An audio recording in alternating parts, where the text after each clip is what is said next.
When you see that luxury car drive past you, or a piece of beautiful furniture, sculpture, or a grand piano,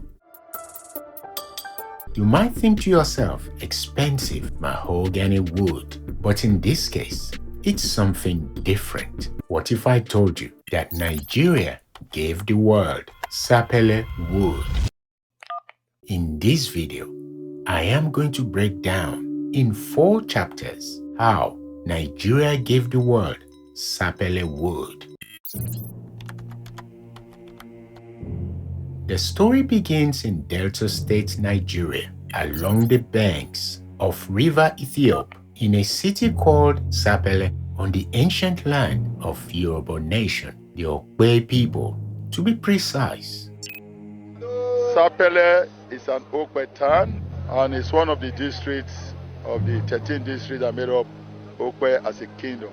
Okwe kingdom comprises of 2 local governments. Sapele local government with headquarters here in Sapele, Okwe local government with headquarters Orerokwe, where our father, the ancestral home of all Okwe people. The name Sapele comes from the word Ria Pele, the river, so geography plays a big part here.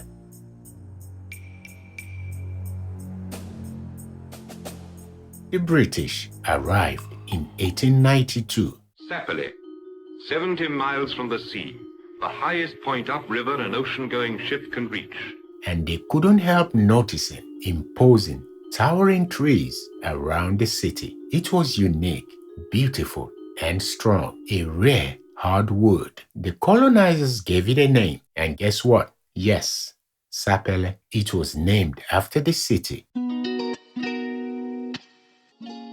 They wanted the wood for themselves, and they guessed that the whole wide world would want it too. Prosperity has come to Sapele, a prosperity never known before. For in Sapele, miles from anywhere in the heart of the bush, had been built the United Africa Company's 2 great plants, a modern plywood factory using every latest technique the West could offer, and at its side, one of the most up-to-date sawmills in the world. The United Africa Company built a large-scale sawmill in Sapele, the very first in Africa, by the 1920s. Then came the African Timber and Plywood Factory around the 1960s. This became the biggest timber manufacturing center in the whole world. I am not talking about America or Europe. This is quite significant. A city in Nigeria gave to the world Sapele wood. How did a tree from a small city in Nigeria end up inside the world's expensive cars and music instruments? That's what I discuss in Chapter 2.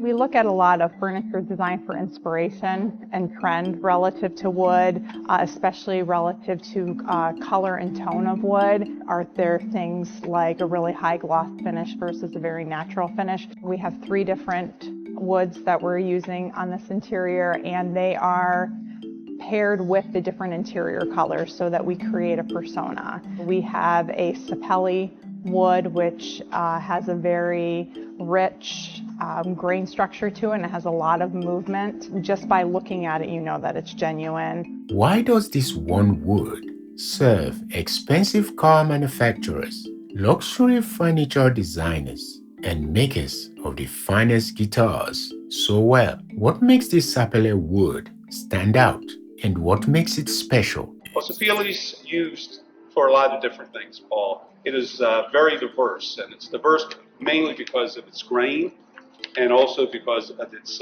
hardness. Unlike African mahogany, Sapele can be used for flooring. African mahogany and genuine mahogany can tend to be a little bit soft. African mahogany weighs about 3.2 pounds a foot and Sapele about 4. But as well as used for flooring and stair parts, Sapele is also used for furniture and architectural millwork and also exterior millwork. Quality of sapele is generally very good from wherever you buy it. The world tried very hard to replace the Sapele wood aesthetics using veneers, stains, and finishes, but there's only one Sapele wood.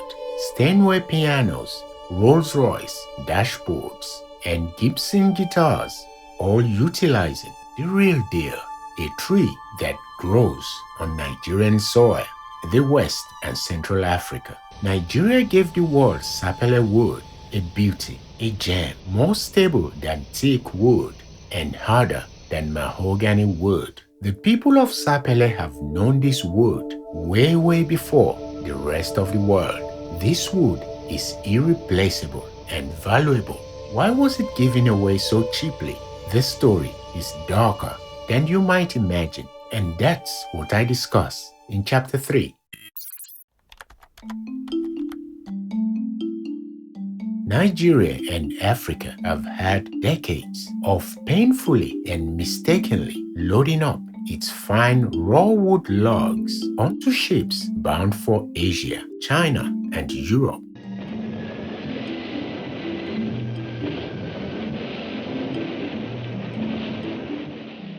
The world gladly welcomed Nigerian wood, turned it into finished products like furniture, and sold it right back to us. Our mumu at this point is getting too ridiculous. The value is in the wood, and can you imagine somebody else is reaping the benefit? Nigeria had the largest timber complex on the earth. Imagine for one moment what it means when your great natural gift is being taken away cheaply and undervalued, with someone else laughing all the way to the bank and creating jobs for their economies while you suffer.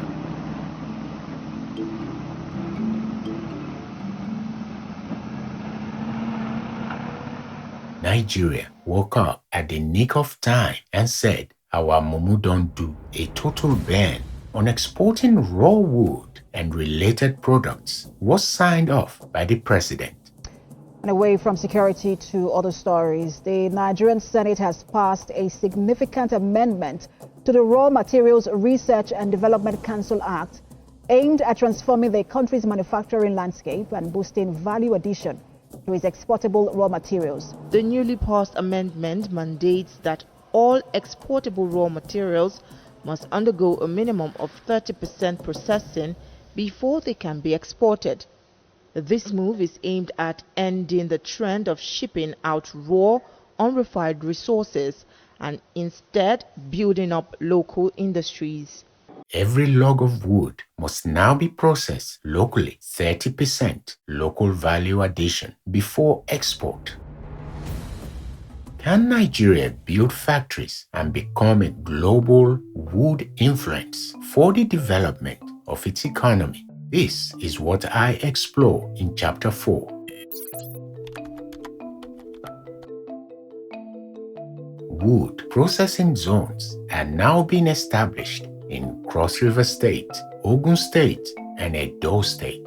They will become industrial hubs that will help process raw materials to finished goods like furniture and export ready products. Nigeria's Sapele wood is still very much in demand, but this time it will now be on Nigeria's terms, a price reflective of the true worth of our products. The Sapele wood is about to come home in its full glory, grown on Nigerian soil, shaped by Nigerian hands. The Okwe people of Delta State gave the world more than just wood. It gave the world Sapele wood that is strong and beautiful with unmatched excellence that has set the tone for global Sapele use. For more Nigerian excellence, watch this video. Please give me a like and subscribe to the channel.